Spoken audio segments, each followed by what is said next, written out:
ನಮ್ಮ ಮುಖ್ಯಮಂತ್ರಿಗಳು ಮಾನ್ಯ ಸಿದ್ದರಾಮಯ್ಯ ಸಾಹೇಬ್ರ ಬಗ್ಗೆ ನಾವು ಅನ್ಕೊಂಡಿದ್ವಿ ಬಡವರ ಪರವಾದಂತ ಬಜೆಟ್, ಬಡವರ ಪರವಾಗಿ ಅವ್ರು ಮಂಡಿಸ್ತಾರೆ ಬಜೆಟ್ ಅನ್ನ ಅಂತ ನಾನು ಸಹ ಒಬ್ಬ ಯುವಕನಾಗಿ ಅತಿ ಹೆಚ್ಚು ನಂಬಿಕೆಯನ್ನ ಇಟ್ಕೊಂಡು ಈ 3ನೇ ಬಜೆಟ್ಗೆ ಬಂದೆ.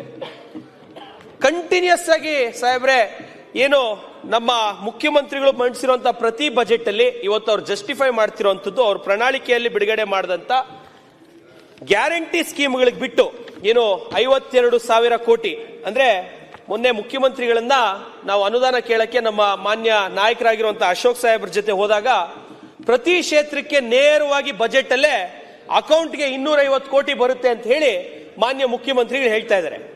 ನಾವು ಸಹ ಬಂದ್ಮೇಲೆ 3 ಬಜೆಟ್ ಆಯ್ತು, 2 ವರ್ಷ ಆಯ್ತು ಸರ್. ಹೊಸದಾಗಿ 72-74 ಜನ ಆಯ್ಕೆ ಆಗಿದ್ದೀವಿ. ಇನ್ 3 ವರ್ಷ ಇದೆ.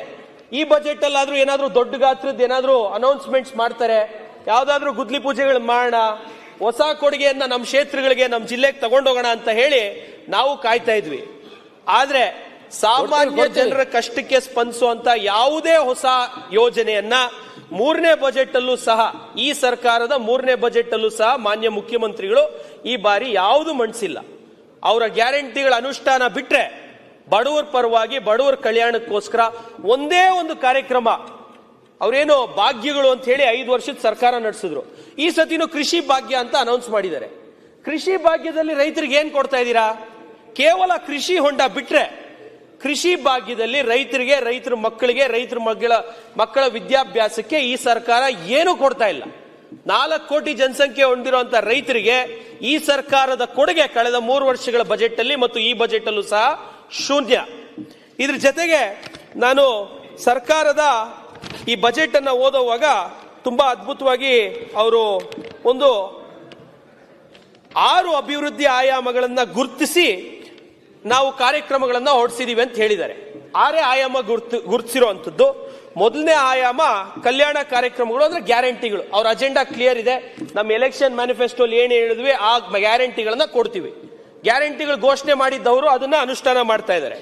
ಎರಡನೇದು ಕೇಳಿದ್ದಾರೆ ಕೃಷಿ ಹಾಗೂ ಗ್ರಾಮೀಣ ಅಭಿವೃದ್ಧಿ ಆಯವ್ಯಯ. ಈ ಬಜೆಟ್ ಕೃಷಿಕರಿಗೆ ಮತ್ತು ಗ್ರಾಮೀಣ ಅಭಿವೃದ್ಧಿಗೆ ಅಂತ ಹೇಳಿದ್ದಾರೆ. ಕೃಷಿಯಲ್ಲಿ ಒಂದು ಮುಖ್ಯವಾಗಿ ಹೇಳಿರುವಂತದ್ದು ಪ್ರತಿದಿನ 1 ಕೋಟಿ ಲೀಟರ್ ಹಾಲನ್ನ KMF ತಗೊಂತಾ ಇದೆ ಅಂತ ಹೇಳಿ ಬಜೆಟ್ ಅಲ್ಲೂ ಹೇಳಿದ್ದಾರೆ ಮತ್ತು ರಾಜ್ಯಪಾಲರ ಭಾಷಣದಲ್ಲೂ ಹೇಳಿದ್ದಾರೆ. ನಾನು ಈ ಮೂಲಕ KMFಗೆ ಹಾಗೂ ಪಶುಸಂಗೋಪನಾ ಹಾಗೂ ಕೃಷಿ ಇಲಾಖೆಗೆ ಧನ್ಯವಾದಗಳನ್ನು ಸಲ್ಲಿಸ್ತೀನಿ.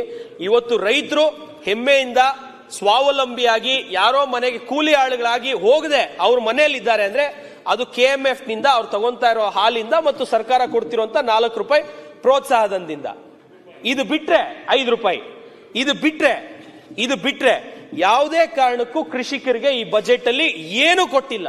ಕೃಷಿ ಯಂತ್ರೋಪಕರಣಗಳ ಬಗ್ಗೆ ಈಗ GT ದೇವೇಗೌಡ ಸಾಹೇಬ್ರು ಹೇಳಿದ್ರು, ಅದನ್ನೊಂದು ಮೆನ್ಷನ್ ಮಾಡಿದ್ದಾರೆ. ಇವತ್ತು ಪಂಪ್ ಸೆಟ್ ಕೊಡ್ತಾ ಇರೋದು ಆಲ್ರೆಡಿ ಮುಂಚಿನಿಂದಲೂ ಕೊಡ್ತಾ ಇದ್ರು, ಈಗಲೂ ಕೊಡ್ತಾ ಇದ್ದೀವಿ. ಹಾಲಿನ ದರ ಏರ್ಸಿದ್ರೆ ಇವರೆಲ್ಲ ಧರಣಿ ಮಾಡ್ತಾರೆ. 5 ರೂಪಾಯಿನ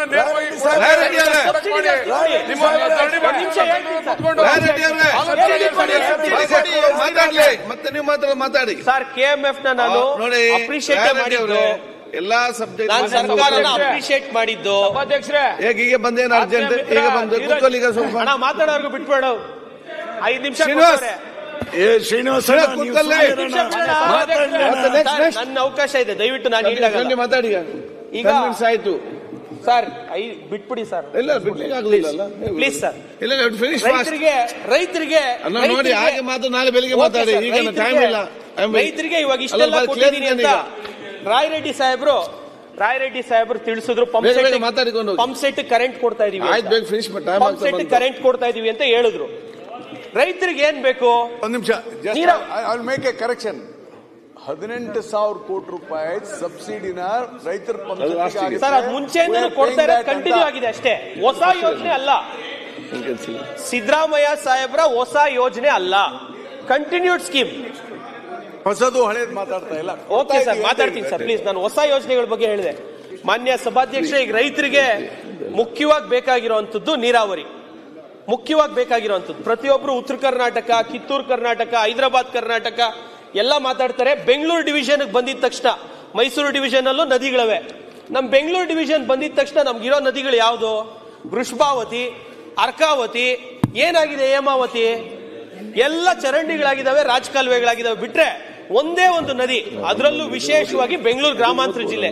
ಇವತ್ತು ನಮ್ಮ ಉಸ್ತುವಾರಿ ಸಚಿವರು ಮಾನ್ಯ KH ಮುನಿಯಪ್ಪ ಸಾಹೇಬರು ಸೀನಿಯರ್ ಇಲ್ಲಿದ್ದಾರೆ, ನಮ್ಮಿಬ್ರು ನಮ್ಮ ಶರತ್ ಅಣ್ಣವರು ಹೊಸಕೋಟೆ ಶಾಸಕರು ಇದ್ದಾರೆ, ನಮ್ಮ ನೆಲಮಂಗಲ ಶಾಸಕರು ಸೀನಣ್ಣವರು ಇದ್ದಾರೆ.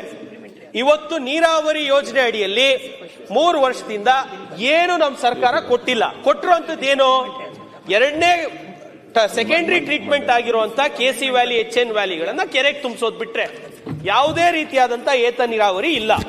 ಎತ್ತಿನೊಳೆ ಯೋಜನೆ ಮಾಡಬೇಕು ಅಂತ ಹೇಳಿ ಇವಾಗೇನು ಅಚೀವ್ಮೆಂಟ್ ನೀರಾವರಿ ಕೊಡ್ತಾ ಇಲ್ಲ. ಓಕೆ, ನೀರಾವರಿ ಬೇಡ.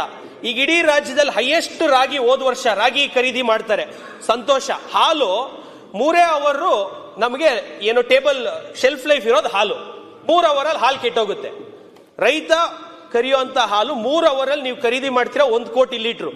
ಕೃಷಿ ಇಲಾಖೆ ಮತ್ತು ನಮ್ಮ ಸಹಕಾರಿ ಇಲಾಖೆ ಇವತ್ತವರೆಗೂ ಏನು ರೈತರು ಬೆಳೆಯುವಂತ ರಾಗಿ ಇವತ್ತು ನೀವು ರೂಲ್ಸ್ ಮಾಡಿದೀರಾ, ಒಬ್ಬ ರೈತ, ದೊಡ್ಡ ರೈತ ಆಗ್ಲಿ ಸಣ್ಣ ರೈತ ಆಗ್ಲಿ ಏನೇ ಆದ್ರೂ 20 ಕ್ವಿಂಟಾಲ್ ಮೇಲೆ ಹಾಕೋಂಗಿಲ್ಲ. 20 ಕ್ವಿಂಟಾಲ್ ಅಂದ್ರೆ ಎಷ್ಟು ಬರುತ್ತೆ ದುಡ್ಡು? 85,000 ರೂಪಾಯಿ, 86,000 ರೂಪಾಯಿ ಬರುತ್ತೆ. ಒಬ್ಬ ರೈತ 85,000ದಲ್ಲಿ 86,000ದಲ್ಲಿ ಸ್ವಾವಲಂಬಿಯಾಗಿ ಹೆಂಗ್ ಜೀವನ ಮಾಡ್ತಾನೆ?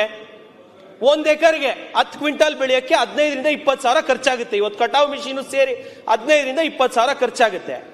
2 ಎಕರೆಗೆ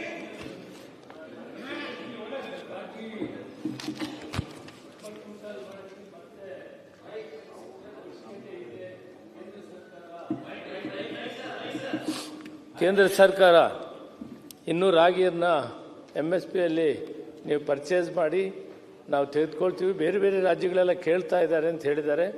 ಮತ್ತೊಮ್ಮೆ ಈಗ ತೀರ್ಮಾನ ಮಾಡಿದ್ವಿ.